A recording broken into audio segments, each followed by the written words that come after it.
Praise the Lord. आप सबको जय मसीह की। आइए हम लोग अपनी बाइबलों को उत्पत्ति की किताब उसके 3 अध्याय की ओर खोलें। दिसंबर माह में अगर आपको याद हो तो मैंने पहले रविवार में एक संदेश आपके साथ बांटा था वाचा के विषय में, कि कैसे परमेश्वर ने उत्पत्ति की किताब उसके 15वें अध्याय में हमसे एक वाचा अब्राहम के द्वारा बांधी, और कैसे उस वाचा को पूरा करने के लिए वो हर एक बात की योजना को पूरा करते हुए आ रहा था। और इसलिए आज की सुबह मैं जहाँ से शुरुआत हुई मनुष्य की या हमारी, वहाँ से शुरू करना चाहता हूँ, है ना। उत्पत्ति की किताब उसका 3 अध्याय, और बड़ा अध्याय है, लेकिन आज की सुबह हम लोग कुछ वचनों पर ध्यान जरूर लगाएंगे, मनन करेंगे इस वचन पर। और 14वें वचन से मैं पढ़ रहा हूँ, वर्स 14, 3 अध्याय 14वें वचन से मैं पढ़ रहा हूँ, और मैं 24वें वचन तक पढ़ूंगा, जो कि लगभग 10-11 वचन है।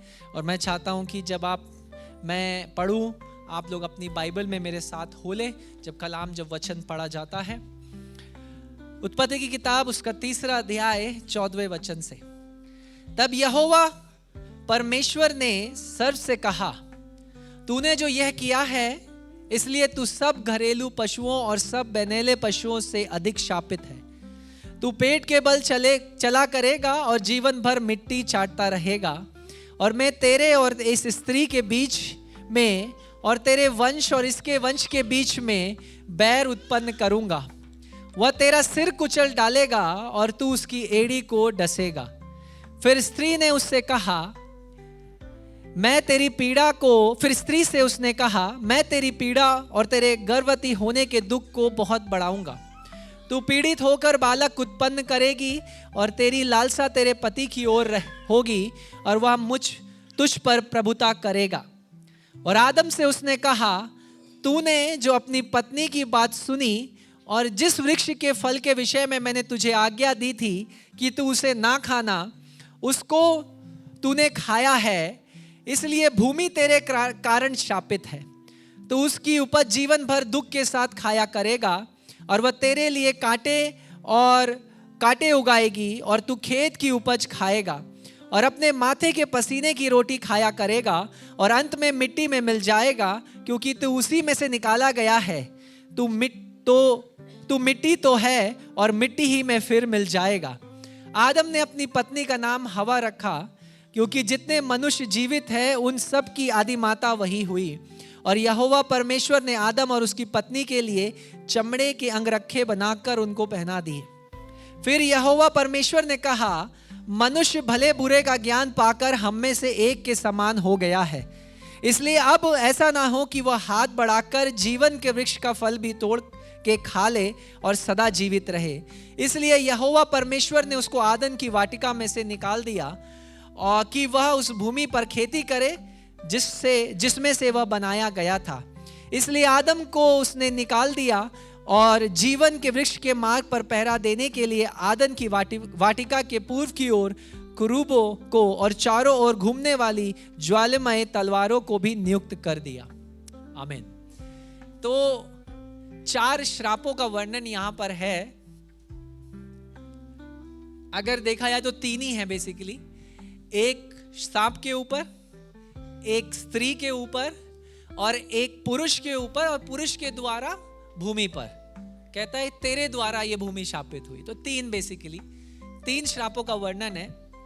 लेकिन आज की सुबह कलीसिया, क्या आपने अपने इर्द गिर्द टूटे हुए घर देखे?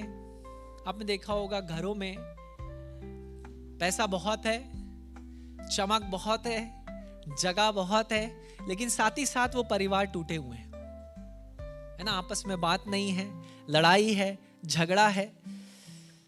हो सकता है आपने कई परिवारों को आंसू बहाते हुए देखा हो।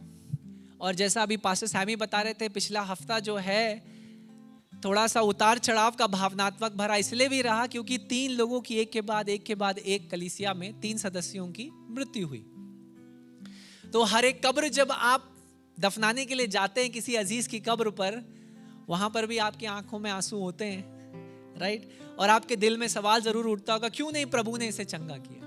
हम तो प्रार्थना कर रहे थे। या एक अस्पताल में कोई अजीज, कोई नाते रिश्तेदार एडमिट हो, तब आपके मन में आता होगा कि यहोवा तू क्यों नहीं छू कर चंगा कर रहा है, तू तो परमेश्वर है। और हर एक ऐसी प्रार्थना जिसको आपको लगता है कि परमेश्वर तू क्यों नहीं उत्तर दे रहा है, इसका सारी चीजों का उत्तर हम कहां ले जा सकते हैं? उत्पत्ति की किताब उसके 3 अध्याय पर। अगर आपको समझना है क्यों भले लोग दुख उठाते हैं। कई बार मन में ये सवाल आता है ना आपके कि हम वचन के अनुसार जी रहे हैं, सब अच्छा कर रहे हैं, लेकिन दुनिया हमारे संग बुरी होती जा रही है, राइट? क्यों भले लोगों को कठिनाइयों से, पीड़ाओं से, ताड़नाओं से, मुश्किलों से होकर के निकलना पड़ता है, और वहां दूसरे हाथ पर दुष्ट उन्नति कर रहा है, सफल बढ़ता जा रहा है। हबक्कुक की किताब में यही प्रश्न हबक्कुक नबी का भी था कि प्रभु तू कब तक चुप रहेगा? ये अधर्मी बढ़ते जाते हैं और तेरे धर्मी नाश होते जाते हैं, तू कब तक चुप रहेगा? या हमारे मनों में ये सवाल उठेगा कि प्रभु कब तक ये मृत्यु का डर हमें सताएगा, कब तक ये मृत्यु जिंदा रहेगी ना? मृत्यु के विषय में कोई बात नहीं करना चाहता है, सब जीवन के विषय में बात करना चाहते हैं। लेकिन सच्चाई ये है, सबोपदेशक की किताब 3 अध्याय में हमारे जन्म लेने से पहले उसने हमारे दिनों को इस पृथ्वी में नियुक्त कर दिया। लेकिन फिर भी इंसान इस बात को ना पहचानते हुए कि मैं मिट्टी ही हूं, हमें कई चीजों पर बहुत घमंड है, राइट? और ये जो 3 मृत्यु पिछले हफ्ते में हुई, इन्होंने बड़े अच्छे जीवन जिए, और हम सवाल पूछ सकते हैं प्रभु क्यों नहीं कुछ और साल आपने इनको दिए, या चंगा क्यों नहीं किया, राइट? या सबसे बड़ा सवाल कि क्यों यीशु को मरना पड़ा? हम सबको पता है क्यों मरना पड़ा, लेकिन इसकी शुरुआत ईदन के बगीचे में है या ईदन की वाटिका में है। कई बार क्या होता है कि अगर आप घर में एक नया डिवाइस लाएं, कोई मान लीजिए वॉशिंग मशीन लाएं, टीवी लाएं, या एक बार क्या हुआ कि हम एयर फ्रायर जब नया हुआ था तो हम लेकर के, बड़ी कोशिश कर रहा हूं मैं चलाने की, तो मुझसे नहीं चल रहा है, बड़ी कोशिश करी मैंने चलाने की, तो मेरी पत्नी ने मुझसे बोला सुनो ये मैनुअल यहाँ है, ये ऐसे चलेगा, ऐसे नहीं चलेगा। समझ रहे हैं? कई बार जिस तरीके से ये जो यंत्र है ना, इनको चलाने के लिए एक मैनुअल आती है, और अगर आप उसके अनुसार नहीं चलाएंगे तो क्या होगा? खराब हो जाएगा।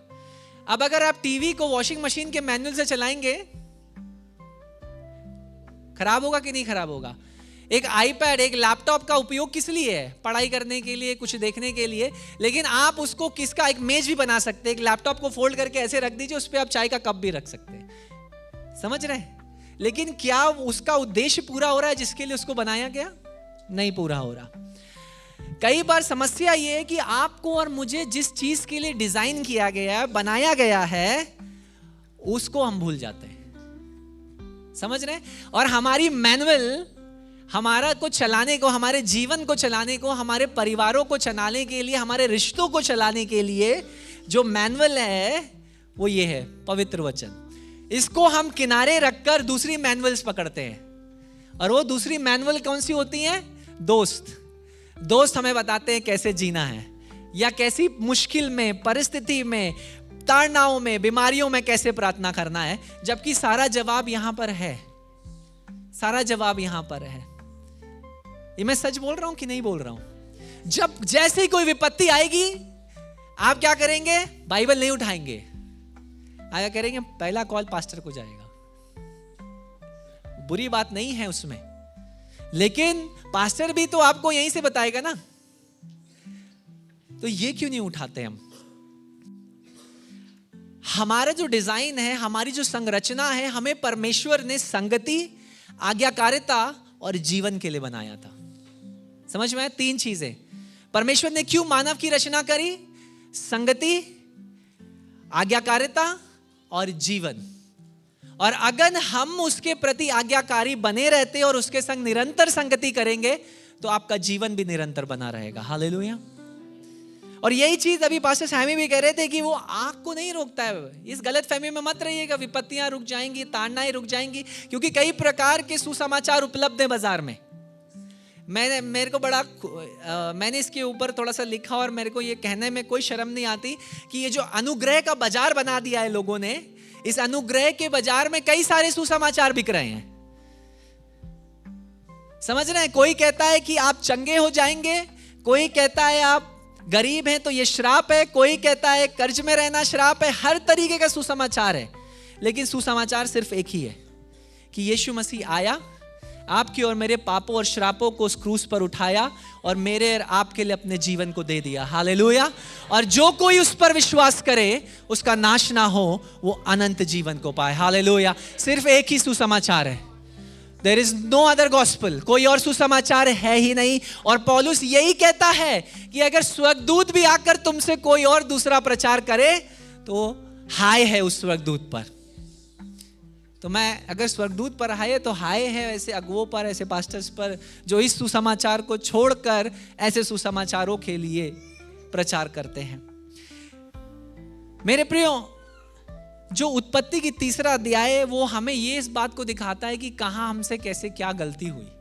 हो सकता है अगर वो, कई बार मुझसे बच्चे पूछते हैं क्योंकि यूथ मिनिस्ट्री में, तो अगर वो फल नहीं खाया होता, आपने कभी सोचा अगर हवा ने शैतान की बात मानकर उस सेब को या उस फल को नहीं खाया होता तो क्या होता? आप और मैं अनंत के लिए परमेश्वर के संग संगति में जी रहे होते। हालेलुया।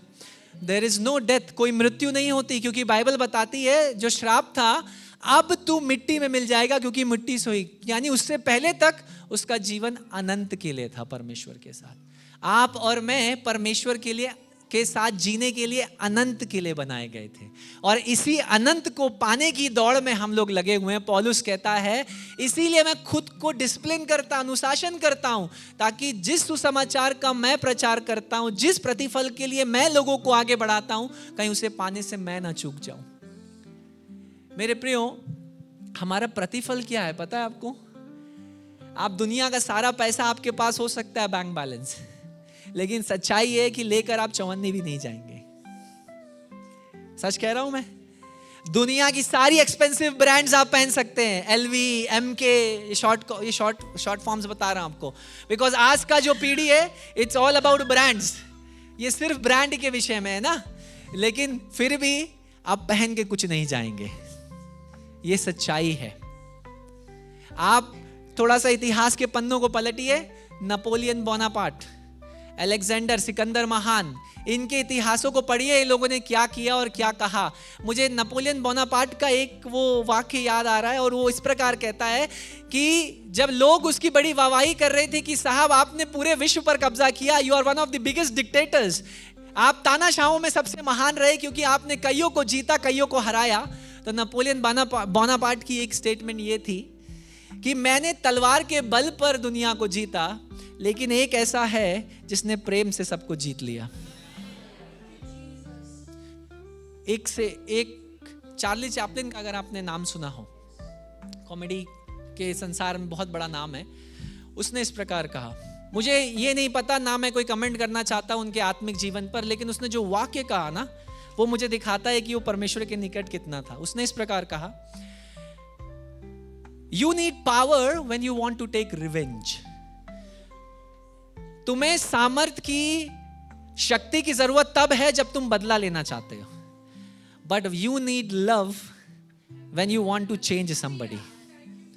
लेकिन तुम्हें प्रेम की जरूरत है जब तुम किसी के जीवन को बदलना चाहते हो। हालेलुया। और यही प्रेम हमने उस यीशु मसीह में पाया है जो हमें बदलता है। हालेलुया। तो इसलिए ये जो तीसरा अध्याय है ये हमारे जीवन की शुरुआत का अध्याय, यहीं से सारी चीजें शुरू हुई। तो मैं चाहता हूं तीसरे अध्याय पर हम लोग चलें और इन 3 श्रापों की ओर देखें, क्योंकि इन 3 श्रापों को जो परमेश्वर पिता ने उस गार्डन में, उस वाटिका में दिए, इन तीनों को कैसे हम क्रूस पर पूरा होते हुए कैसे परमेश्वर वापस उन श्रापों को पलट रहा है, ये भी हम देखेंगे उस क्रूस पर। ठीक है, तो आज की सुबह अगर मुझे इस थोड़े से समय को अगर एक मनन का समय के लिए एक शीर्षक देना हो तो ये होगा from the curse to the cross, श्राप से क्रूस की ओर। ठीक है, आइए हम लोग पढ़ते हैं तीसरा अध्याय 15वां वचन। तीसरा अध्याय 15वां वचन इस प्रकार लिखा है, और मैं तेरे और स्त्री के बीच में और तेरे वंश और उसके वंश के बीच में बैर उत्पन्न करूंगा, वह तेरे सिर को कुचल डालेगा और तू उसकी एड़ी को डसेगा। तो जब आप इसको पढ़ते हैं आपको कुछ अलग नहीं दिखेगा, आपको लग रहा है परमेश्वर एक भविष्यवाणी कर रहा है। बेसिकली 3:15 तीसरा अध्याय 15वां वचन, धर्म विज्ञान में इसको हम लोग कहते हैं प्रोटो एवेंगेलियन, यानी इसका मतलब पहली बार परमेश्वर ने खुद सुसमाचार की घोषणा करी कि हे स्त्री, तेरे द्वारा जो बेटा जन्म लेगा वो इस सांप के सिर को कुचल देगा हमेशा के लिए। और मैंने क्या किया, मैंने थोड़ा सा कहा कि why God is not talking about Joseph. Picture में कोई आदम की बात क्यों नहीं हो रही है, सिर्फ स्त्री की बात क्यों हो रही है? आपने कभी ये सोचा? परमेश्वर कह रहा है स्त्री से वो उत्पन्न होगा। तो मैंने इब्रानी बाइबल उठाई, क्योंकि ओरिजिनल इब्रानी में लिखा हुआ हिब्रू, और हिब्रू में जब मैंने पढ़ा तो मैंने देखा, मैं चौंक गया। हिब्रू में पता है क्या लिखा है? Only the seed of the woman, यानी सिर्फ स्त्री से जो उत्पन्न होगा वो उसके सिर को कुचलेगा। एंड नए नियम में थोड़ा सा आगे आएंगे, क्या लिखा? ही वॉज बॉर्न, एक कुंवारी स्त्री से उसने जन्म लिया। सो यू सी, ये जो पुराना नियम है ये ऐसे ही नहीं है, इसकी सारी फुलफिलमेंट, इसका पूरा पूरा होना यीशु मसीह के जीवन में हम पूरा होते हुए देखते हैं। एक एक वचन जो यहाँ पर लिखा है, एक एक पंक्चुएशन, एक एक डॉट, एक एक स्ट्रोक, हम लोग हिब्रू में कहते हैं स्ट्रोक, एक एक स्ट्रोक जो मारा गया है उसके पीछे परमेश्वर ने एक योजना बना रखी है। ये सिर्फ ऐसे ही परमेश्वर ने नहीं कहा, वो कहता है कि मैं तेरे और उसके वंश के बीच में क्या करूंगा? बैर रखूंगा। यानी इसका मतलब आप समझ रहे हैं, शैतान और परमेश्वर का कोई मेल नहीं है। यानी इसका एक मतलब यह है, आप और मैं, जैसे यीशु मसीह कहता है हम दो प्यालों में से नहीं पी सकते, खारा पानी और मीठा पानी एक ही सोते से नहीं बह सकता। यानी अंधकार और ज्योति का क्या मेल? मेरी बात समझ रहे हैं?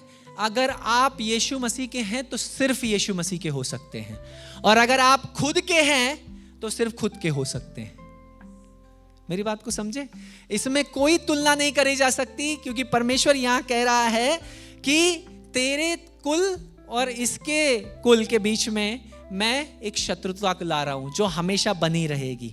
और आगे वो कहता है कि तू उसके बेटे को, उसकी एड़ी को डसेगा और वो क्या करेगा? बदले में वो तेरे सिर को कुचल देगा। अब मैं थोड़ा सा आपको नए नियम में ले जा रहा हूं, एक एक कर कर, कि ये कैसे नए नियम में पूरा हुआ। कई बार आपने कभी सोचा क्यों यीशु मसीह के पैरों को कीलों से ठोका गया? क्रूस पर देखना बहुत आसान है ना, क्योंकि वो अच्छे सा ब्यूटीफुल सा चेहरा आपको दिखता है, वहाँ पर लंबे बाल और कपड़ा लगा हुआ। लेकिन जब आप यहूदियों के इतिहास को पढ़ेंगे तो आपको ये पता चलेगा कि ज़्यादातर धर्म विज्ञान के ज्ञानी इस बात पर एक सहमत हैं कि यीशु मसीह को नंगा लटकाया गया था। आपको नहीं पता होगा, लेकिन थोड़ा सा इतिहास के पन्नों को उठाकर आप पढ़ेंगे तो जो वो कपड़ा पहनाया गया है वहां पर, वो कपड़ा भी वहां नहीं था। और इसको आप देखिए, बाइबल में लिखा है उसने उसके चोगों के भी टुकड़े कर कर आपस में बांट लिए। यूहन्ना रचित सुसमाचार उसका 19वां अध्याय 16वें वचन से, यानी जो कपड़े भी उसने पहने थे उसको भी उन्होंने बंटवारा कर कर उस भविष्यवाणी को पूरा करने के लिए आपस में बांट लिया। कभी आपने सोचा क्यों यीशु मसीह की एड़ी यानी उसके पैरों पर कीलों को ठोका गया, वो लहू बहाया गया? क्योंकि जब यीशु मसीह आपके और मेरे पापों के लिए, श्रापों के लिए उस क्रूस पर लटक रहा था ना, इस भविष्यवाणी का पूरा होना जरूरी था कि वो शैतान तेरी एड़ी को डसेगा, यानी तेरे पैरों से खून निकलेगा, चोट लगेगी, लेकिन उस खून के द्वारा इस मानव जाति का उद्धार पूरा होगा। हालेलुया। तो वो कीले जो उसके पैर में ठोकी गई, वो सिर्फ रोमियो समाज का कोई एक आलंकन नहीं था, लेकिन इस भविष्यवाणी का पूरा होना था जो 3:15 में लिखी है कि वो तेरी एड़ी को, तेरे पुत्र की एड़ी को डसेगा। और वही शैतान ने कोशिश करी कि उस बगीचे में उसने यीशु को हर तरीके से, एक बगीचा ये था और एक बगीचा था गतसमनी का। एक बगीचा ये था जहां आदम और हव्वा असफल हो गए, लेकिन एक बगीचा था गतसमनी का जहां पर दूसरा आदम यानी यीशु मसीह ने हमारे उद्धार, हमारे मोक्ष को हमारे लिए जीत लिया। हालेलुया। लेकिन उसकी प्रार्थना को आप ध्यान से सुनिए, अगर कभी मौका मिलेगा। उस प्रार्थना पर बहुत गहरा अध्ययन हुआ जो उसने गतसमनी के बगीचे में उसने कही, हे पिता, इस प्याले को मुझसे दूर कर दे। आपको पता है उस डर, उस पीड़ा से उसको प्रॉब्लम नहीं थी, क्योंकि उसे पता था उसके देहधारी होने से ही, क्योंकि वो अनंत का परमेश्वर, उसको पता था उसको किन किन ताड़नाओं से होकर निकलना। ऐसा कुछ नहीं था जिससे वो डरता था। उसका एक सबसे बड़ा चीज जो उसको ना सह पाना था वो ये था कि कुछ समय के लिए पिता भी अपना मुंह से फेर लेगा। गलातियों की पत्री 3 अध्याय अगर आप पढ़ेंगे उसमें लिखा है वो खुद श्राप बन गया ताकि हमारे श्रापों को उसने अपने ऊपर ले लिया। आप समझ रहे हैं? तो अब किसी श्राप का आपके जीवन पर कोई अधिकार नहीं है। आमीन। ये जो एक शिक्षा ये भी चलती है पीढ़ियों का श्राप, जनरेशनल कर्सेस, ये थोड़ी सी बुद्धि आपकी मैं खोलना चाहता हूं कि जो मसीह में है और मसीह के उस बलिदान पर जिन्होंने विश्वास किया है, कोई पीढ़ी का श्राप नहीं है, कोई किसी का श्राप काम नहीं करेगा। और मैं इस वेदी से डंके की चोट पर चुनौती देता हूं, किसी को देना हो तो मुझे दे करके दिखाए, क्योंकि वो अधिकार यीशु मसीह में यहां पर हमारे जीवन में पूरा हो चुका। हालेलुया। उसकी एड़ी को इसलिए छेदा गया क्योंकि भविष्यवाणी 3:15 में हो चुकी थी कि सांप तेरे पुत्र की एड़ी को डसेगा, लेकिन बदले में वो राजाओं का राजा, वो प्रभुओं का प्रभु, वो इमैनुएल, वो परमेश्वर जो तुम्हारे संग सदा रहेगा, उसके सिर को हमेशा के लिए कुचल देगा। हालेलुया। मेरे प्रियो, मेरा एक संदेश था the other side of the cross, क्रूस की दूसरी तरफ। क्रूस की एक तरफ मरियम, सारे चेले टूट कर बिखर चुके थे, अरे ये तो मसीहा है, अरे ये तो मर चुका है। दुनिया रो रही थी, विलाप कर रही थी। और आपको पता है क्रूस की दूसरी तरफ क्या हो रहा था? स्वर्ग जश्न मना रहा था। हालेलुया। और स्वर्गदूत ट्रम्पेट्स यानी तुरई लेकर बजा रहे थे, क्योंकि उसे पता है कि स्वर्ग ने नर्क के ऊपर अधिकार पा लिया है। हालेलुया। और मृत्यु को हराकर जीवन की कुंजियों को यीशु मसीह ने उस कब्र से जीत लिया है। हालेलुया। और मेरे प्रियो, आज भी वो कब्र खाली है। मुझे एक कब्र ऐसी दिखाइए जो खाली हो। आपको हर कब्र में हड्डियां मिलेंगी, लेकिन एक कब्र है इजराइल में जो आज भी खाली है, और वो यीशु मसीह की है। हालेलुया। जो दोबारा आ रहा है आपके और मेरे लिए। तो मेरे प्रियो, जो श्राप परमेश्वर पिता ने उस बगीचे में दिया, यीशु मसीह ने उस श्राप को पलट दिया और कहा मेरी एड़ी इनके श्रापों के बदले, मेरे हाथ, मैं आगे बात करूंगा उन हाथों के विषय में भी। लेकिन मैं आपको यह बताना चाहता हूं कि दो राज्य एक साथ काम नहीं कर सकते। 2 kingdoms can not exist together. परमेश्वर का वचन कहता है उसने दोनों के बीच में शत्रुता ले आई, शैतान और स्त्री के बेटे, यानी परमेश्वर का राज्य और अंधकार के राज्य में कोई मित्रता नहीं है। या तो आप अंधकार में चल सकते हैं या तो आप ज्योति में चल सकते हैं। अब आप सोच सकते हैं एक समय में अगर आप नॉर्थ ईस्ट की तरफ जाएंगे तो नागालैंड, अगर आपने नाम सुना हो, उसमें ट्राइब्स थी और उन्हें हेड हंटर्स कहा जाता। तो वो सिर काट करके स्कल्स को, खोपड़ियों को लगाते थे ऊपर दरवाजे के ऊपर। आज भी आपको कुछ ऐसे कबीले वहां मिलेंगे, लेकिन अब वो चीज़ नहीं होती। और वो जो कबीलों के बीच की लड़ाई थी ना, 2 कबीलों के बीच, वो बच्चों से आगे बढ़ती थी, बच्चों से आगे बढ़ती थी, बच्चों से आगे बढ़ती थी, पीढ़ियों से। तो आपका और मेरा जो परमेश्वर के संग शत्रुता था ना, वो पाप से आगे बढ़ता जा रहा था, पाप से आगे बढ़ रहा था, क्योंकि कहीं पर वो रुकना ही नहीं था। लेकिन तब परमेश्वर के पुत्र ने देहधारी होकर मेरे और आपके लिए जन्म लिया। हालेलुया। ये जानते हुए कि किस मार्ग पर, उस कालवरी की, उस गोलगथा की पहाड़ी पर उसे वापस लटका दिया जाएगा। मेरे प्रियो, ये मत सोचिएगा कि यीशु के लिए बड़ा आसान था, क्योंकि बाइबल ये भी बताती है कि वो 100% मनुष्य था। जिस वक्त वो पृथ्वी पर था, वो 100% मनुष्य, लेकिन साथ ही साथ 100% परमेश्वर, जिसने अपनी सारी महिमा, सारा अधिकार पिता को समर्पित कर दिया था। क्या वो क्रूस पर लटका हुआ स्वर्गदूतों को आदेश नहीं दे सकता था कि नीचे उतर आओ और सारे यहूदियों को खत्म कर दो, मैं फिर से नई सृष्टि की रचना करूंगा? नूह में क्या हुआ? परमेश्वर ने कहा मनुष्य के अंदर बहुत पाप आ चुका है, अब मैं सबको मिटा दूंगा, मैं फिर से नया मानव जाति का रचना करूंगा। लेकिन परमेश्वर ने बताया क्या बात को पहचाना? परमेश्वर ने यह बताया जो पाप का बीज हमारे अंदर है, जो पॉइजन, ये जो जहर हमारे अंदर है, इसको मारने का और कोई तरीका नहीं, सिर्फ एक ऐसा लहू चाहिए जो सिद्ध, पवित्र और निष्कलंक है, और वो सिर्फ मेरे बेटे का हो सकता है। हालेलुया। ये जो क्रिसमस की अभी हमने कहानी खत्म करी है ना, उसमें एक एक कैरेक्टर जानबूझ करके प्लेस किया गया है। ऐसा नहीं है भेड़े ऐसे ही आ गई, चरवाहे ऐसे ही आ गई, गुफाएं ऐसे ही आ गई, वो घास ऐसे ही आ गई। एक एक चीज परमेश्वर ने अनंत की योजना में तय कर रखा था, एक एक चीज। यीशु मसीह का जन्म एक आत्मिक लड़ाई के बीच में हुआ। हेरोद ने उसको मारने की कोशिश करी, दुष्ट आत्माओं ने भी उसे पहचाना। आपने देखा बाइबल में दुष्ट आत्मा उससे कहती है, क्या कहती है? हमारे नियुक्त समय से तू पहले आ गया है हमें ताड़ना देने के लिए। यानी कई बार समस्या ये है कि दुष्ट आत्माएं यीशु को पहचानती हैं, लेकिन उसके अपने लोग उसे नहीं पहचान पाते। कई बार आप और मैं धर्म में इतना खो जाते हैं, रिचुअल्स में इतना खो जाते हैं, धार्मिक बातों में इतना खो जाते हैं, लीगलिज्म में, रीति रिवाजों में इतना खो जाते हैं कि यीशु मसीह कहीं पिक्चर में है ही नहीं। मेरे प्रियो, मेरी प्रार्थना यह है कि उस यीशु मसीह को हम लोग पहचाने। हम लोग जैसे उस भले शुक्रवार की ओर, गुड फ्राइडे की ओर यात्रा कर रहे हैं, अभी आने वाले 40 दिन विश्व भर में लेंट के नाम से सेलिब्रेट होता है। यानी 40 दिन का उपवास, 40 दिन का शोक, 40 दिन का रोना। मैं कहता हूं वो लेंट हर दिन होने पाए। उस स्वभाव से मैं और आप हर दिन लेंट जीना चाहिए। सिर्फ 40 दिन भक्त बनने से और भक्ति दिखाने से आप धर्मी नहीं ठहरेंगे। वो 365 दिन, हफ्ते के 7 दिन और एक दिन में 24 घंटे मुझे और आपको मसीह के लिए जीना पड़ेगा, तब आप भक्ति में और धर्मी ठहरेंगे। सिर्फ 40 दिन उपवास प्रार्थना से अगर जीवन बदल जाता तो मैं और आप यीशु मसीह को आने की जरूरत नहीं पड़ती, उसे अपना देह हमारे लिए बलिदान करने की जरूरत नहीं पड़ती।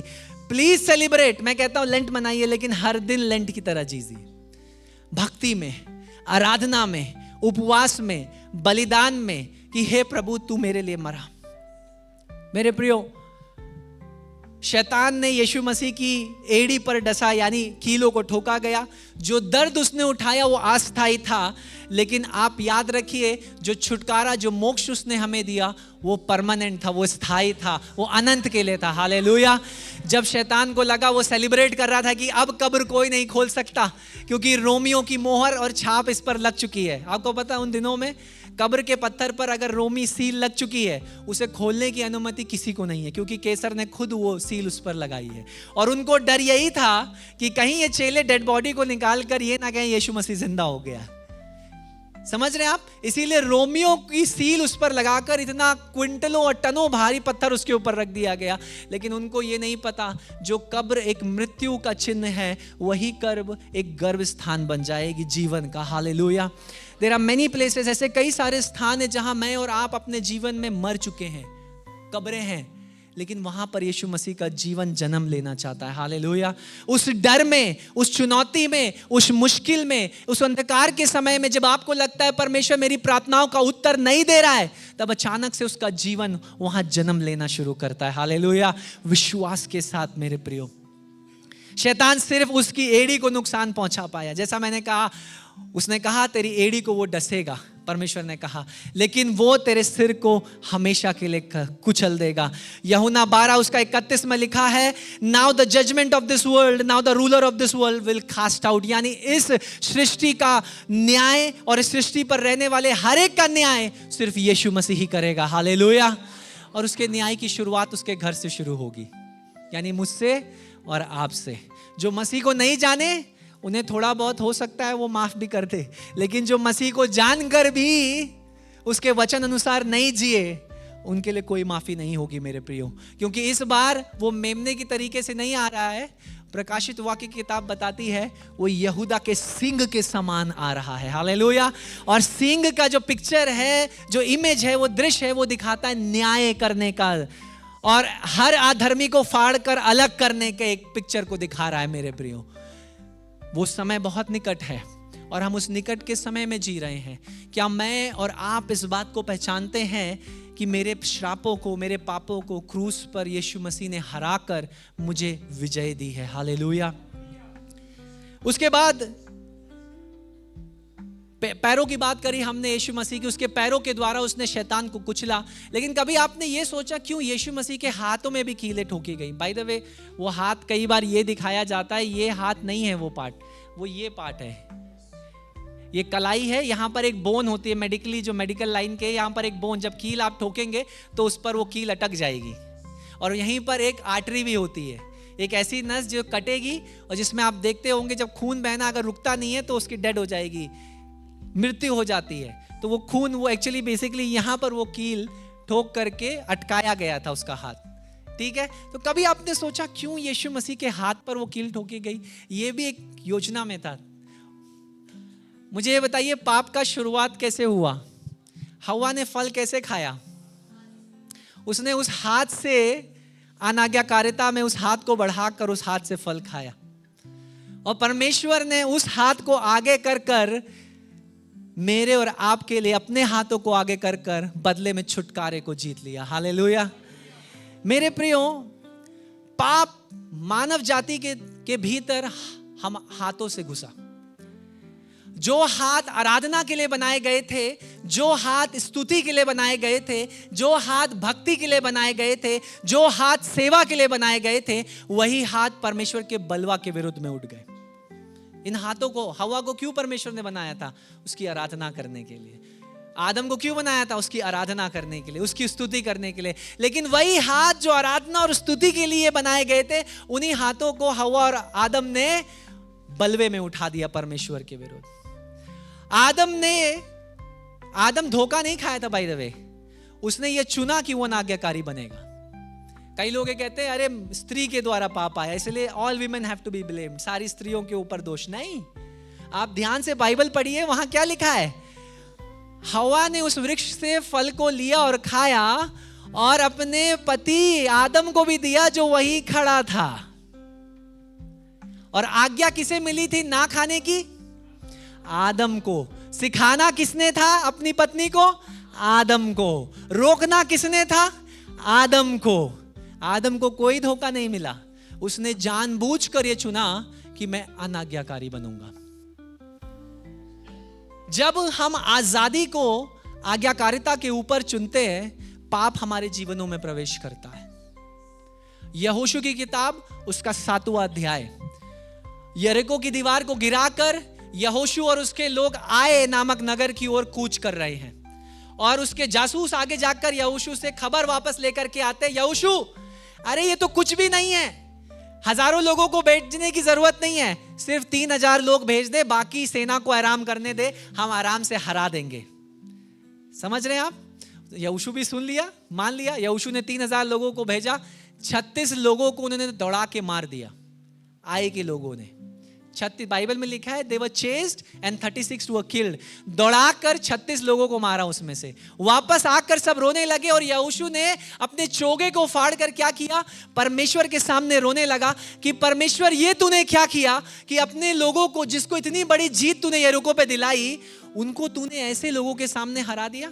वो रो रहा था, पश्चाताप कर रहा था कि प्रभु, हो सकता है मुझसे कोई गलती हुई अगुवे के रूप में। उसने क्या कहा पता है? परमेश्वर ने क्या कहा? रोना बंद कर, तेरे कबीले में पाप हुआ है। और वो पाप क्या था? अनाज्ञाकारिता। उसने कहा, उठ, सुबह सबके गोत्रों को एक एक कर कर, कबीले दर कबीले, परिवार दर परिवार में अलग करूंगा, और तुझे बताऊंगा कौन आज्ञाकारी हुआ। और अंत में आकान को चुना गया। और आकान से यहोशू ने कहा, मुझे बता और परमेश्वर को महिमा दे, क्या तूने परमेश्वर के विरुद्ध बलवा किया है, आज्ञा अनाज्ञाकारिता की है?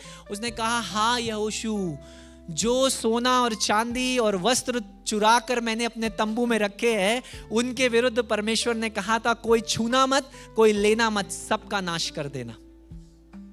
जहां आजादी आती है, जहां आप आजादी को आज्ञाकारिता से बढ़कर समय देते हैं, मौका देते हैं, वहां पाप आने लगता है। और कई बार हमें लगता है हमारा छुपा हुआ पाप किसी को नहीं पता चलेगा, कोई नहीं देखता। लेकिन ये याद रखिए, आपका छुपा हुआ पाप सिर्फ आपको नहीं, आपके इर्द गिर्द मौजूद जो समाज है उसके ऊपर प्रभाव ला रहा है। यहोशू, उसके एक के पाप के कारण पूरा इजराइल के घराने को परमेश्वर के क्रोध का सामना करना पड़ा। ये मत सोचिए कलीसिया में मेरे पाप को किसी को नहीं पता, लेकिन आपका एक पाप पूरी कलीसियाई समाज पर, पूरे मसीह समाज के लिए गड़बड़ कर रहा है धीरे धीरे। और ऐसा ना हो कि परमेश्वर छांटना शुरू करे और कहे, देखो क्या है इसके अंदर, और फिर आकान की तरह आपका अंत ना हो। मेरी प्रार्थना यह है मेरे प्रियो, जहां हम आजादी को परमेश्वर पर निर्भर होने की बजाय खुद आजादी से अपने निर्णय लेने को पहला स्थान देते हैं, वहां पाप हमारे जीवनों में, हमारे रिश्तों में, हमारे परिवारों में प्रवेश करने लगता है। यहां पर आदम और हवा के लिए आज्ञा यह थी कि मैं तुम्हें सारे पेड़ देता हूं, सब में से खा लेना, यानी अनंत जीवन के वृक्ष से भी तुम खा सकते हो। तब तक ये आज्ञा थी उनके पास, लेकिन उन्होंने अनंत जीवन के वृक्ष को छोड़कर कहां से खाया? भले और बुरे के ज्ञान के वृक्ष थे। यानी फल खाना उनकी परीक्षा नहीं थी, उनकी परीक्षा ये थी कि वो परमेश्वर की आजाद होना चाहते थे। टुडे आज भी समस्या ये है कि हम किसी पर निर्भर नहीं होना चाहते, पति पत्नी पर और पत्नी पति पर निर्भर नहीं होना चाहते। I want to be independent. लेकिन मैं आपके इस सिद्धांत को क्लियर कर दूं, वी आर इंटरडिपेंडेंट। हम पति पत्नी पर और पत्नी पति पर निर्भर है और दोनों मिलकर परमेश्वर पर निर्भर हैं। हालेलुया। मेरे प्रियो, it's about depending upon God. ये परमेश्वर पर निर्भर होने के विषय में है, परमेश्वर के भले और बुरे बताने के विषय में है। इसकी बजाय आप ये कहें, परमेश्वर मैं खुद चुनूंगा मेरे लिए क्या अच्छा है, मेरे लिए क्या बुरा है। क्या हम आज भी यही नहीं कर रहे? आज भी स्कूल जब आप चुनते हैं बच्चे के लिए, कौन निर्णय लेता है? हम में से कितने लोगों ने प्रार्थना के साथ उन स्कूलों को चुना, कॉलेजेस के साथ, छोटी छोटी चीजों में परमेश्वर का आदर करना। लेकिन आप समझते नहीं है ये छोटी चीज नहीं है। जिस स्कूल में और जिस बच्चों के संग आपके बच्चे जाएंगे ना, वो उनका जीवन को शेप कर रहा है, प्रभाव डाल रहा है वो बच्चे उनके जीवन पर। मैं और मेरी पत्नी ने 2 साल प्रार्थना करी, पता है आपको, किस स्कूल में बेटे को डाले। 2 साल इसी असमंजस में थे, इसी लड़ाई में थे, कई बार परेशान हुए, रोए, लेकिन अंत में हमने परमेश्वर से कहा जहां आप बोलेंगे वहां हम डालेंगे। 2 साल। और कई लोग मुझसे बोले आप मूर्खता कर रहे। मैंने कहा मैं मूर्खता नहीं कर रहा हूं, मैं सही कर रहा हूं, क्योंकि यहोवा जो बताएगा वो करना सही है। मेरे प्रियो, छोटी छोटी चीजों में क्या हम परमेश्वर को पहचानते हैं, आज्ञाकारिता को पहचानते हैं? या हम आज भी वही आजादी के लिए लड़ रहे हैं, प्रभु मेरा जीवन, मेरा परिवार मैं अपने हिसाब से चलाऊंगा? गलत फहमी है। ये परमेश्वर का जीवन है, परमेश्वर का परिवार है, परमेश्वर का साम्राज्य है और परमेश्वर के सिद्धांत के अनुसार ही जीना पड़ेगा। हालेलुया। मेरे प्रियो, किसी ने मुझसे कहा, मैं समलैंगिक, अगर आप समझते हो होमोसेक्सुअल्स, समलैंगिक व्यक्ति से मैं इनकाउंटर हो रहा था, तो उन्होंने बोला परमेश्वर हमसे ऐसे ही प्यार करता है। समझ रहे हैं आप? होमोसेक्सुअल्स, लेस्बियंस, हमसे परमेश्वर प्यार करता है। मैंने कहा बिल्कुल प्यार करता है, लेकिन अगर परमेश्वर के राज्य में रहना है तो उसके सिद्धांतों से जीना पड़ेगा।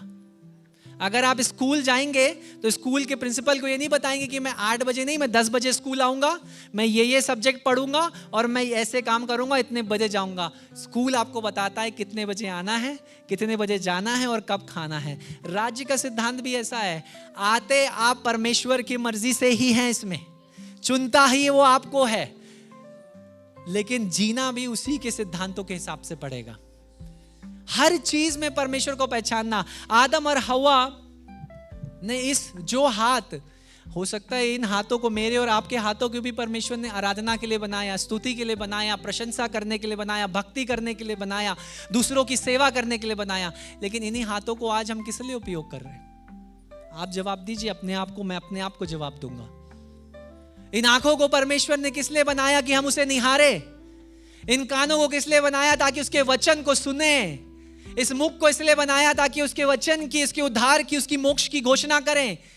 किसी लिए यूज कर रहे हैं? और इस दिल को इसलिए बनाया कि वो राजाओं का राजा इस दिल के सिंहासन पर राज करने पाए। हालेलुया। आज की सुबह आपके दिलों पर कौन राज कर रहा है? वो गाना बहुत आसान है, तू राज करे, तू राज करे सारी दुनिया में, घुटने टिके, घुटने टिके। लेकिन इससे पहले कि वो दुनिया में राज करे, उसे मेरे दिल पे राज करना पड़ेगा। हालेलुया। इससे पहले कि वो मेरे शहर में राज करे, उसे मेरे परिवार पर राज करना पड़ेगा। हालेलुया। इससे पहले कि वो मेरे पड़ोस में राज करे, उसे मेरी कलीसिया पर राज करना पड़ेगा। हालेलुया। मेरे प्रियो, ये गाना आसान है, ये जीना मुश्किल है, और इसीलिए यीशु ने कहा मैं तो जाता हूं, लेकिन तुम्हारे लिए एक सहायक को भेजूंगा जो तुम्हें सशक्त बनाएगा, तुम्हें सामर्थ्य देगा, अधिकार देगा, शक्ति देगा और उन बातों को सिखाएगा जो मैंने तुम्हें सिखाई हैं, और वो है पवित्र आत्मा। उन हाथों को छेदा गया क्योंकि उस हाथों से ही पाप यहां पर आया। ये इस तरीके से था कि मानो एक बच्चे ने किसी दुकान पर जाकर कुछ चुरा लिया और आप उस बच्चे के बाप है। मान लीजिए आज की सुबह मैं अपना ही उदाहरण दे देता हूं। मान लीजिए मेरे बेटा मनन जाकर किसी शॉप से कुछ उठा लेता है। ये अच्छी बात होगी? मुझे कैसा लगेगा? मुझे शर्म आएगी। मैं क्या करूंगा बदले में जाकर? कम से कम जो मैं करूंगा वो क्या करूंगा? मैं जाकर उस चीज का दाम चुकाऊंगा। क्यों? क्योंकि भले ही मेरे बच्चे ने उसके बिना बताए ले लिया है, लेकिन किसी ने उसके लिए दाम चुकाया है। और वो जो दुकानदार है मुझसे कहेगा अब इसने ले लिया, इसने खराब कर दिया, इसका दाम आपको चुकाना पड़ेगा। लेकिन जो पिता है, मैं सामने जाकर उस दाम को चुकाऊंगा। ये याद रखिए, उन हाथों के द्वारा पाप को तो ले लिया, लेकिन दूसरे हाथों को आगे करना पड़ा ताकि उस दाम को चुकाया जा सके। और वो थे यीशु मसीह के हाथ जिस पर उन कीलों को ठोका गया। हर एक चीज, मैं फिर से कह रहा हूं, जो 3:15 में, हर एक श्राप का क्रूस पर परमेश्वर ने पलट दिया। उसने कहा हाँ, आदम और हवा, वो पहला मनुष्य, जो पहले पेरेंट्स थे, जो पहले माँ बाप थे, उनके द्वारा पृथ्वी पर पाप प्रवेश किया, लेकिन अब मेरे हाथों के द्वारा मैं इस पाप से आजादी को भी प्रवेश कराता हूं। हालेलुया। इस मोक्ष, इस उद्धार की भी मैं प्रवेश कराता हूं। इसीलिए उन हाथों को छेदा गया मेरे प्रियो। उन हाथों को यीशु मसीह ने खोल दिया, बलवे में नहीं, समर्पण में। और आज की सुबह भी वो हाथ खुले हैं ताकि जो कोई उन हाथों की ओर दौड़ा चले आए, वो उनको गले लगा कर कहे, घर वापस आ गया है, वेलकम, स्वागत है। वो उस पिता के समान है, उड़ाऊ पुत्र की तरह, जो आज भी हम पर दोष लगाने के लिए दरवाजे पे नहीं खड़ा है, लेकिन वो दौड़ कर चला आता है नगर के बाहर गले लगाने के लिए और कहता है, अच्छा हुआ तू वापस लौट आया, मैं तुझे वो अधिकार, वो इज्जत, वो आदर फिर से वापस देता हूं मेरे प्रियो। उन छिदे हुए हाथों के द्वारा हम चंगाई को पाते हैं। उन छिदे हुए हाथों के द्वारा हमारे बच्चों पे हम आशीष को पाते हैं। उन छिदे हुए हाथों के द्वारा हमारी नौकरी, हमारी एक बात पर वो आशीष करता है। वो हाथ जिन्होंने कोई पाप नहीं किया, याद रखिए, सारे हाथों के पाप को सिर्फ 2 हाथों ने चुका दिया।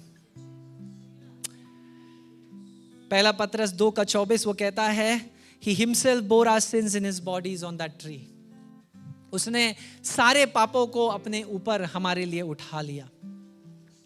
उसके बाद तीसरी बात, जो परमेश्वर ने जो तीसरा कर्ज दिया, जो तीसरी श्राप था, वो था आदम के द्वारों से कहा, तेरे द्वारा भूमि श्रापित है, कांटे निकलेंगे, झाड़ियां निकलेंगी। समझ रहे हैं? अब इसका क्या तात्पर्य है? यीशु मसीह को जब क्रूस पर लटकाया गया तो कौन सा ताज पहनाया गया? वो कांटे कहां से आए? भूमि से। तो जब यीशु मसीह उस ताज को पहने हुआ था, वो सिर्फ मानव जाति को उद्धार और वापस पुनर्स्थापित नहीं कर रहा था, वो एक नई पृथ्वी, एक नए स्वर्ग की स्थापना करने की घोषणा कर रहा था। जो प्रकाशित वाक्य में वो कहता है, जब मैं अपने राज्य को स्थापित करूंगा तो एक नई पृथ्वी, एक नया स्वर्ग होगा। हालेलुया। तो सिर्फ हाथ और पैर के द्वारा उसने मानव जाति को नहीं बचाया, उसने हाथ और पैर और सर पर जो कांटों का ताज पहना, उसने इस सृष्टि को भी बचा लिया, इसको भी रिडीम किया, इसको भी छुटकारा दिया पापों से। सिर्फ आपके मेरे लिए नहीं, लेकिन वो कहता है मैं इस पृथ्वी को भी छुटकारा दूंगा, एक नई पृथ्वी की मैं संरचना करूंगा। ये कांटे दर्शाते हैं परिश्रम को, ये कांटे दर्शाते हैं कि आप अपना बेस्ट करने की कोशिश करेंगे फिर भी शांति नहीं मिलेगी। परमेश्वर यही तो कह रहा है, अब तुझे मेहनत करनी पड़ेगी, पसीना बहाना पड़ेगा, तब जाकर तुझे परिश्रम मिलेगा। तो हो सकता है कई बार आपको ऐसा ही लगता है कि मैं इतना मेहनत कर रहा हूं लेकिन फिर भी कुछ नहीं बदलता, सबसे उत्तम दे रहा हूं फिर भी मुझे शांति नहीं मिलती, और फिर भी आपको ये लग रहा है कि यार मैं आत्मिक रीति से नीचे होता जा रहा हूं, नीचे होता जा रहा हूं। याद रखिए, ये उस श्राप के कारण है, लेकिन इसका छुटकारा कहां पर है? उस क्रूस पर। जब हम उस क्रूस की ओर देखते हैं, उन रोमियो सैनिकों ने क्या किया? उस कांटे के ताज को उसके सिर पर रखा और कहा, उसका मजाक उड़ाया, कहा यहूदियों का राजा है ये खुद को छुटकारा कहता है। लेकिन आप याद रखिए, ये यीशु ने जानबूझकर उस कांटे के ताज को पहना। क्यों पता है आपको? क्योंकि वो इस सृष्टि को भी छुटकारा दिलाना चाहता था। इब्रानियों की किताब में अगर ध्यान से आप पढ़ेंगे, उसमें लिखा है ये सृष्टि भी करा रही है दर्द से कि कब मेरा मुक्तिदाता, कब मेरा छुटकारा देने वाला आएगा और मुझे आजाद करेगा। इब्रानियों की किताब में। तो परमेश्वर सिर्फ मानव जाति के छुटकारे के लिए नहीं, लेकिन जो सृष्टि उसने बनाई उसके छुटकारे के लिए भी वो काम कर रहा था मेरे प्रियो। जब यीशु मसीह क्रूस पर मरा, मरने के बाद क्या हुआ? अंतिम बात, एक भाला लेकर उसकी साइड में डाला गया। क्या चेक करने के लिए कि यीशु मसीह मरा है कि नहीं मरा है। और हवा को कहां से बनाया गया था? साइड से। कुछ समझ रहे हैं आप कहां से कहां ये जा रहे हैं नए नियम में? साइड से परमेश्वर ने बगल से आदम की निकालकर एक रीढ़ की हड्डी को किसको बनाया? हवा को। और जब अपनी बगल से उसका वो लहू और पानी जब वहां से बहा, वो क्या दर्शाता है? वो लहू, आपको पता है ना, जब किसी को लहू की जरूरत होती है ब्लड डोनेशन करवाते हैं हम, क्योंकि डॉक्टर कहता है इसके अंदर खून की कमी है। तो क्रूज पर बेसिकली क्या हुआ? एक ब्लड डोनेशन ही समझ लीजिए हुआ। आपका खून, मेरा खून जो पाप से भरा था, यीशु मसीह ने कहा मेरे खून की जरूरत है ताकि ये पाप धुला जा सके। हालेलुया। देखिए यीशु, आप अपने पापों को छिपा सकते हैं लेकिन धुल नहीं सकते।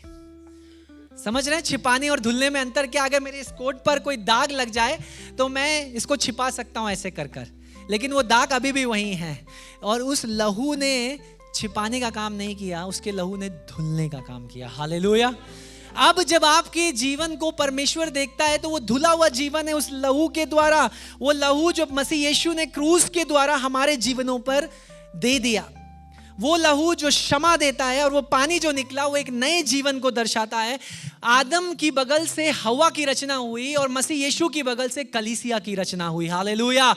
जब आदम को परमेश्वर ने सुलाया तो उसने हवा को बनाया, और जब परमेश्वर का पुत्र खुद मृत्यु को हराने के लिए नीचे गया तो अपनी मृत्यु के द्वारा उसने अपनी बगल से कलीसिया की संरचना को किया। हालेलुया। अब आप और मैं उसकी कलीसिया हैं जो उसके लहू और उसकी पवित्र आत्मा से धुले गए हैं। हालेलुया। एवरीथिंग, हर एक बात, फिर से मैं कह रहा हूं, इस आनंद की योजना में परमेश्वर ने जानबूझकर नियुक्त करी है। अंत की बात इसमें लिखा है, परमेश्वर ने उनके लिए चमड़े के कपड़े बनाए। चमड़ा कहां से आया परमेश्वर के पास? आपने कभी सोचा? पहला बलिदान, बाइबल में अगर पहला सैक्रिफाइस यहां पर परमेश्वर खुद कर रहा है, और क्या करता है? उसने चमड़ा निकाला, मारा जानवरों को, यानी वो बता रहा है क्षमा, पापों की क्षमा लहू बहाने के द्वारा ही है। हालेलुया। तो परमेश्वर ने वो जानवर को मारकर, वो क्या कर रहे थे? अंजीर के वृक्ष की पत्तियों से खुद को ढके हुए थे। परमेश्वर ने कहा ये ढकना से कुछ नहीं होगा, मैं अभी भी तुमको देखता हूं, तुम्हारे धुले जाने की जरूरत है, और इस पाप को धुलने के लिए लहू की जरूरत है। और वो लहू है इन जानवरों का जो निर्दोष है, जिन्होंने कोई पाप नहीं किया, लेकिन तुम्हारे पापों के लिए इनको मैं मारता हूं और तुम्हें इनके कपड़े बना कर देता हूं। मेरे प्रियो, उस काल्वरी क्रूस पर उस यीशु मसीह ने कोई पाप नहीं किया, उस यीशु मसीह ने कोई भी गलती नहीं करी, लेकिन आपके श्रापों, आपके पापों, आपके झूठों को अपने ऊपर लेकर उसने उस लहू को बहाया। हालेलुया। और उस लहू के द्वारा उसने उस दाम को चुका दिया जिसके लिए शैतान कहता था कि नहीं ये मेरे हैं, लेकिन शैतान ने उस लहू, परमेश्वर ने, उसके पुत्र ने उस लहू के बहा के जाने के द्वारा उस दाम को चुका दिया। मेरे प्रियो, कोई सोना, कोई चांदी, कोई इस चीज को नहीं जीत सकता था, लेकिन सिर्फ और सिर्फ यीशु मसीह का लहू। मेरे प्रियो, परफ्यूम अगर आप यूज करते हैं ना, तो वो सिर्फ बदबू को कुछ समय के लिए ढक सकता है, ढक सकता है। सही बोल रहा हूं मैं? परफ्यूम अगर आप यूज करेंगे, वो स्टेंच को, वो बदबू को कुछ देर के लिए ढक सकता है, यानी गंदगी अभी भी अंदर है। लेकिन जब मेमने के लहू से हम खुद को धुलते हैं ना, सारी गंदगी दूर हो जाती है। हालेलुया। ये जो रिलीजन है ना, ये जो हम लोग धर्म खेलते हैं, चर्च खेलते हैं, ये चर्च खेलने का क्या मतलब होता है पता है आपको? हर संडे मैं चर्च आता हूँ, अटेंडेंस लगाता हूँ, ताकि पास्टर को पता चले मैं चर्च आ रहा हूँ। लेकिन मैं क्यों चर्च आ रहा हूँ? ताकि मेरे बच्चों को मेंबरशिप मिल जाए, ताकि मेरे बच्चों की शादी हो जाए, ताकि उनको बैप्टिज्म सर्टिफिकेट मिल जाए। या मैं इसलिए चर्च आ रहा हूं क्योंकि मैं अपने उद्धारकर्ता, अपने मुक्तिदाता को पहचानता हूं कि वो राजाओं का राजा और प्रभुओं का प्रभु, जिसने कोई गलती नहीं करी, वो मेरे पापों के लिए मरा। जहां मुझे मरना था, जहां मुझे कोड़े खाने थे, उसने अपनी पीठ को सामने लाकर कहा मुझे मारो और इसे छोड़ दो। क्या हम इस बात को पहचानते हैं मेरे प्रियो? यीशु मसीह का लहू ढकता नहीं, शुद्ध करता है। हालेलुया। बगल वाले से कहिए, यीशु मसीह का लहू ढकता नहीं, शुद्ध करता है। और आज की सुबह वो हमें शुद्ध करने के लिए, ढकने के लिए नहीं। इसीलिए मैं कहता हूं, जहां पाप का अंगीकार है वहां क्षमा भी है। जहां हम अपने पापों को परमेश्वर के सामने सच्चे मन से लाकर कहते हैं हाँ प्रभु ये गलती मुझसे हुई है, वहां परमेश्वर पुनर्स्थापित भी करता है, छुटकारा भी लेकर के आता है, क्षमा भी करता है। लेकिन जहां हम छिपाने की कोशिश करते हैं आकान की तरह, वहां परमेश्वर खुद ढूंढ कर सबके सामने दिखाता है, देख इसने ये गलती करी है। मेरे प्रियो, परमेश्वर ने वो पहला ब्लड सैक्रिफाइस, वो पहला बलिदान बगीचे में किया, ये दर्शाने के लिए कि अब एक फाइनल बलिदान, एक अंतिम बलिदान मेरा पुत्र एक मेमने के रूप में होगा, और जो कोई उसके लहू पर विश्वास करेगा उसका नाश नहीं होगा, वो अनंत जीवन को पाएगा। अंत में परमेश्वर उन्हें बगीचे से बाहर निकालता है। और आप में से कईयों को और मुझे भी कुछ सालों पहले तक लगता था परमेश्वर आप तो प्यार करने वाले, प्रेम करने वाले परमेश्वर हैं, तो आपने तो सजा सुना दी, बगीचे को जो उनके लिए बनाया वहीं से उनको बाहर निकाल दिया। लेकिन ध्यान से आप वचन को पढ़िए, उसमें लिखा है अब इन्होंने एक बार अनाज्ञाकारी बन चुके हैं। इसका मतलब ये अनंत जीवन के वृक्ष अगर खा लिया तो क्या होगा? अनंत के लिए न्याय में जिंदा रहेंगे, कोई मोक्ष नहीं, कोई उद्धार नहीं। तो ये परमेश्वर का न्याय नहीं, उसकी दया थी कि उसने उनको उस बगीचे से बाहर निकाल दिया। और आज भी परमेश्वर यही कर रहा है। कई बार आपको जब लगता है ना परमेश्वर आप मेरा न्याय कर रहे हो, वो न्याय नहीं कर रहा, वो अपने प्रेम में आपको दया निकाल कर वहां से बाहर निकाल रहा है, उन लोगों के बीच में से, उन परिस्थितियों के बीच में से, उन संगतियों में से जहां आपको लगता है प्रभु क्यों, वहां वो आपको याद दिलाना चाहता है कि ये मेरी दया है कि मैं तुझे बचा रहा हूं, ये मेरी दया है। मेरे प्रियो, अगर आप हॉस्पिटल में गए हो, आईसीयू अगर आपने सुना हो, इंटेंसिव केयर यूनिट, आईसीयू में आपको ऐसे ही जाने की अनुमति नहीं होती, पता है ना आपको। तो मैं एक बार आईसीयू में जा रहा था, तो मेरी वाइफ ने मुझे एकदम से रोक दिया। हम भावना से मिलने के लिए जा रहे थे, इंटेंसिव केयर यूनिट में शायद वो अंदर थी, तो बोला यहाँ तुम नहीं जाओगे। मैंने बोला अरे जूते उतारो, ये उतारो, प्रोटोकॉल करो। क्यों? मैंने कहा क्यों इतना सब? क्योंकि अंदर अगर इन्फेक्शन चला गया तो पेशेंट्स को प्रॉब्लम हो जाएगी। आईसीयू, इंटेंसिव केयर, आप ऐसे ही अंदर नहीं जा सकते, राइट? तो वैसे ही पाप के कारण क्या हुआ पता है आपको? मुझे और आपको अंदर जाने की अनुमति कैंसिल हो गई। परमेश्वर की उपस्थिति में जाना मना हो गया, आप और मैं नहीं जा सकते थे। लेकिन एक अद्भुत बात हुई, और वो हुई उस क्रूस पर। उसने क्या किया, जब क्रूस पर वो लटका और मरा, बाइबल ये बताती है मंदिर का पर्दा 2 भागों में फट गया। हालेलुया।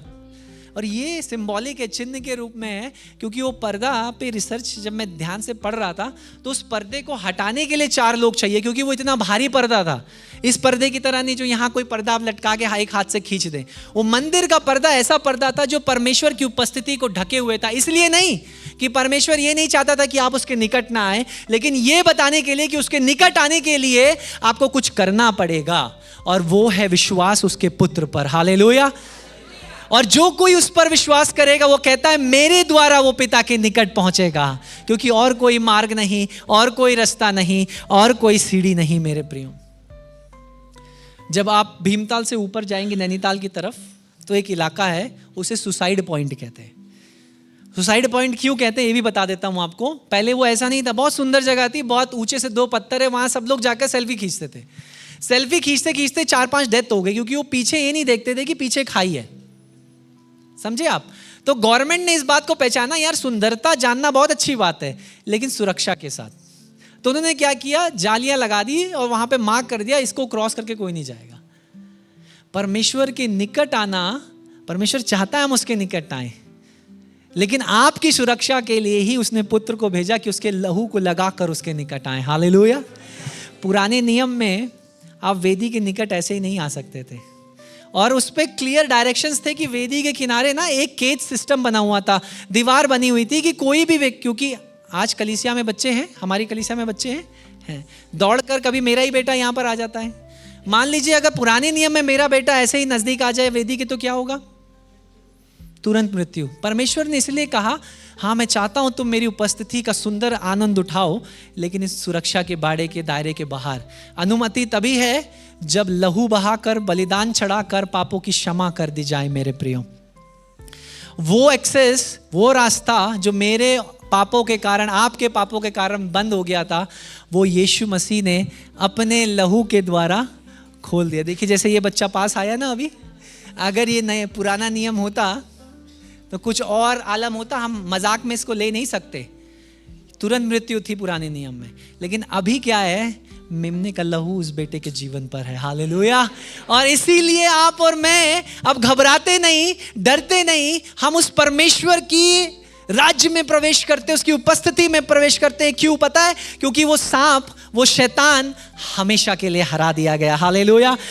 सच्चाई तो ये है कि मैं और आप उस पाप के गड्ढे में बहुत गहरे गिर गए और धर्म ने कोशिश करी हमें बाहर निकालने की, रीति रिवाजों ने कोशिश करी बाहर निकालने की, दोस्तों ने कोशिश करी बाहर निकालने के लिए, लेकिन कुछ नहीं हुआ। और फिर परमेश्वर ने अपने पुत्र को स्वर्ग से नीचे भेज दिया ताकि वो देहधारी हो और इस गड्ढे में हमारे संग नीचे उतर आए और हमारे संग उस गड्ढे में उतर कर हमें वो ऊपर ले आया। हालेलुया।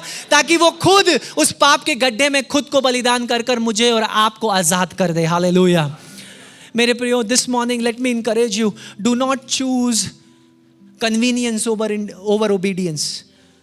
कई बार हम आराम मिलना चाहिए उसकी वजह से आज्ञाकारी नहीं बनते, कई बार आजादी मिलनी चाहिए इसकी वजह से आज्ञाकारी नहीं बनते। मेरे प्रियो, सांप को हरा दिया गया है, सांप को हरा दिया गया, श्राप को हरा दिया गया, अब रास्ता खुला हुआ है। लेकिन क्या आप अंदर आने के लिए तैयार हैं? मैं ये आज की सुबह आपको न्योता देता हूं। अब ये रास्ता खुला हुआ है यीशु के पास आने के लिए, लेकिन सिर्फ वही प्रवेश कर सकते हैं जिनके पास, जिनके जीवन और जिनके परिवारों पर मेमने का लहू है। आदम और हव्वा की तरह उन झाड़ियों के पीछे छुपना बंद करिए। पाप करने के बाद आदम और हव्वा ने क्या करा? झाड़ियों के पीछे छिप गए और छिपने की कोशिश करी, परमेश्वर से मुलाकात करने की कोशिश नहीं करी। जब कोई गलती हो जाए, जब कोई पाप हो जाए, शर्माइए नहीं परमेश्वर के निकट आने से, तुरंत दौड़कर उसकी उपस्थिति में आए। छिपने की जरूरत नहीं है, उस क्रूस के निकट आ जाएं। झाड़ियों के पीछे कब तक हम वो नामाफी की झाड़ियों में छिपेंगे, जलन की झाड़ियों में छिपेंगे? कब तक अलग अलग पापों की झाड़ियों में छिपते रहेंगे? आज की सुबह मेरा न्योता है, वापस उस क्रूस की ओर लौट आइए। क्योंकि पता है क्या हुआ? Behold the Lamb of God who takes away the sins of the world. देखो वो परमेश्वर का मेमना जो संसार के पापों को हराने के लिए नीचे उतर आया है। हालेलुया। आइए हम सब अपने स्थानों पर खड़े हो जाएं। आज की सुबह हम अपने जीवनों को परमेश्वर को सौंपें।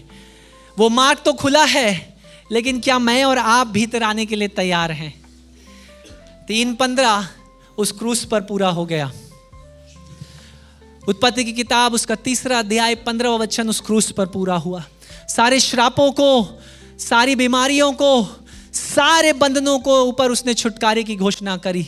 आज की सुबह अगर आपको लगता है ऐसी कोई चुनौती, ऐसी कोई मुश्किल, ऐसी कोई बीमारी आपके जीवन, क्यों नहीं हम उस परमेश्वर पर भरोसा करें और कहें प्रभु मार्ग तो खुला है और मैं उस मेमने के लहू के द्वारा अंदर आता हूँ। हालेलुया।